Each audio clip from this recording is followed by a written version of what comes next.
I've always been a big fan of fantastical stories set in fictitious worlds. Long before I got more into anime, I already gravitated to stories with heavy sci-fi or fantasy aspects. Anything from time travel to big fantasy stories like Lord of the Rings really piqued my interest. That's not to say that I didn't like stories set in the real world without any supernatural or futuristic aspects to them, but even in cases where I watched and enjoyed, for example, movies set in the real world, there was in almost every case still something involved like crime or murder, or at least something that separated the story and lives the characters lived in it so far from my own life that even if I could see a lot of similarities between myself and whatever character I'm watching at the moment, there was always still something separating my own experiences from the characters I'm watching or reading about, to the point that whatever happened to them in the story wouldn't affect me too much or hit as close to home as if I'd been watching stories about people in mundane situations with daily struggles I myself might have also experienced. Basically what I'm saying is that even if a character shares a lot of experiences or similarities with me, as long as they are in an environment, and in this case story, that while not having anything supernatural, still has something like a serial killer walking around or countless ridiculous situations happening all the time, there is still this layer of separation the story creates for me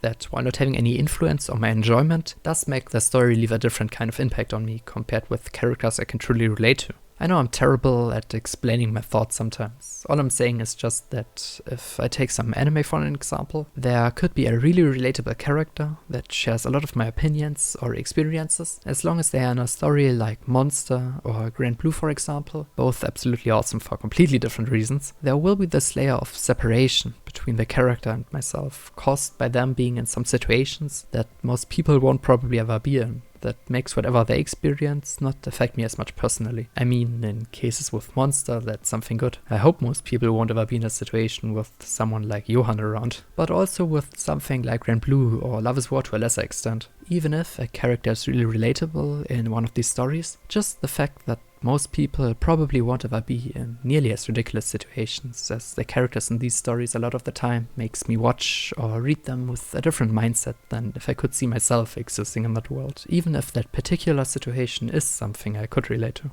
A character like Ishigami, for example, has a lot of features and personal experiences that probably a lot of people can relate to some extent, and at least for me, he's the most relatable character in Love is War. But just by the comedic nature of the story, I can relate to him or other characters only so much, and I'm not saying that this is something bad in any way. I absolutely love Love is War, and even if it has a lot of realistic or relatable moments with any character, being an accurate and realistic representation of what life at that age and in such an elite school might be is clearly not its main goal, and I'm glad it's that way. I like all the over-the-top and hilarious and funny moments, and if the narrative would be more quote-unquote realistic to an average school life, then that would just be a completely different story and not Love is War anymore. Okay, so all of that just to say that it took me quite some time to start to be more interested in stories depicting a more normal, or I guess a scenario that could happen in reality. And again, even if a lot of stories I now watch, I would say show parts of people's lives that you could see very similar in normal day-to-day life, they still oftentimes have a part to them that most people aren't too familiar with or can't relate to too much, but that's also what makes them special a lot of the time. Much Comes In Like a Lion, for example, has on one hand characters that go through a lot in their day-to-day lives with problems that many can relate to, like bullying or depression. But on the other hand, its main character Rei is also an insanely good professional shogi player, and that's something that most people experiencing the story won't have in common with them. But that's also what makes the story so interesting, the different parts of Rei's life, where he is really good at shogi and has no issue winning a lot of the time, but has to struggle in the rest of his life that doesn't have to do with this side of him. How he feels in his everyday life and his interactions with the rest of the cast, especially one certain family, are a big part of what makes the story so interesting to me.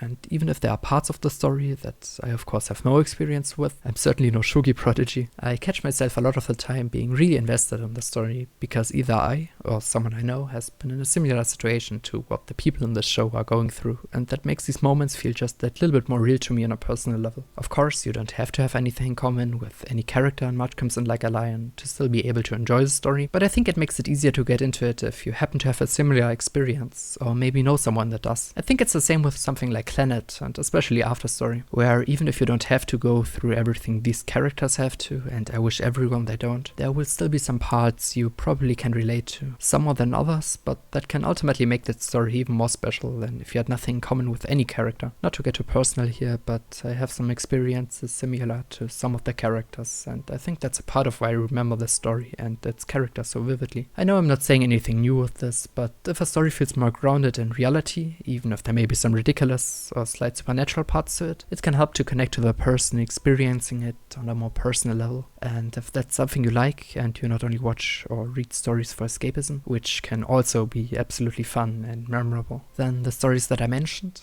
and also something like I sold my life for 10,000 yen per year, or whatever you want to call it, which I made a short video about 3 years ago, and it's an incredible story on the shorter side. Just like I Want to Eat Your Pancreas, which I also feel like has some similar themes, are definitely stories you should check out if you haven't already. Just like the manga that made me do this video in the first place, Solanin. By the way, I have no clue how to pronounce the title of the manga. I switch between Solanin and Solanin quite a bit, so I have no clue. But anyway, I wanted to talk about these kind of stories that might connect to the viewer or reader on a personal level based on experiences and such for some time. But since it's been some time since I watched or read the stories mentioned before, I wanted to wait until I ran into another story that made me feel that kind of way, so that I had a more recent point of reference for what I wanted to talk about. I originally planned on talking about this when I finally sat down to read Oyasumi Punpun in its entirety, since I've started reading it a few years ago, but I never got too far into the story and had it on hold since then, and from what I've read so far, again, I only read a volume or two, and from what I heard about the story in general, just by being interested in manga for a while, it felt like it would probably fit into what I wanted to talk about. Since I want to finally read Punpun this year, and remembered I had another manga by the same author Asano that I've been interested in for a while, I thought I should probably read this shorter story first before diving into a larger one, and I'm glad I did. Solanin, or Solanin, in my opinion, fits right in with the aforementioned stories, and something that I like about anime and manga that depicts scenarios that might feel more real and close to the viewer or reader is that just by their nature, these are more often than not about people in their adult working life, or at least about people older than 15 or 16 and in a regular school life. Nothing wrong with it, of course, but I always appreciate anime and manga about characters in a different setting. There's only so much you can get out of your typical school setting before it might get redundant, and that's especially true about dealing with problems in everyday life without any magical powers. Solanin, just like I Sold My Life for 10,000 yen per year, is about people in their 20s, and in this case, mostly about people working a regular job,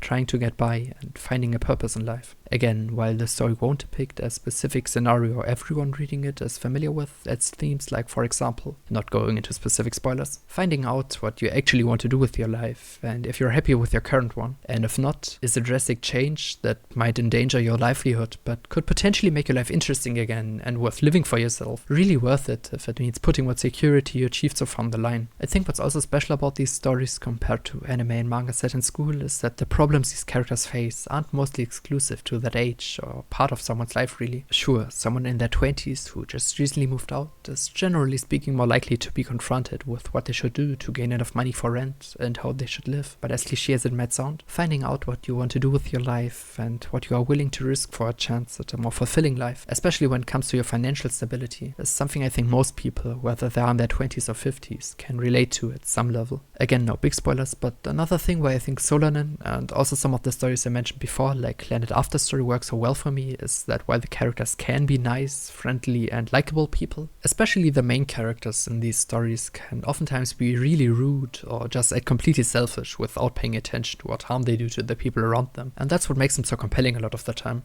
Whether it's because of multiple terrible things happening in their lives, where you can understand why they might act cold and distant, like with someone like Tomoya and Clannad, or they just realize their life is not going in the direction they wanted to, and new problems start appearing left and right, and it just keeps getting worse and worse, like with Meiko and Solanin. These characters, at least to me, feel more real, because of course everything can't be happy in your life, and everyone has a breaking point, and a person can't be nice and optimistic all the time. Most, if not all people have been an asshole at least once in their life, or at least said something to another person they might still regret. So I think a character who has some noticeable flaws and might even try to improve is most of the time way more interesting and realistic than a perfect all the time happy one. And I think Coming back to Solanin, that these characters are a good representation of that. Even minor characters have multiple interesting sides to them, and one particular conversation between someone's father and one of the main characters. I'm really trying to not be too specific for anyone who hasn't read that story. If you haven't, just give it a try, it's only 2 volumes. But yeah, this conversation with a character who appears only for a few pages just somehow stuck with me, and it's because of the interesting writing and the ability to make these characters feel real and not one-dimensional, even when they appear for just such a short time. To me, Solanin was a surprisingly emotional, rather short story that's been on my mind for the past few weeks since I read it, and I think it shows how interesting an anime or manga story set in the real world can be, even if some parts are admittedly quite goofy, but I think that's just a part of Asano stories as far as I've seen.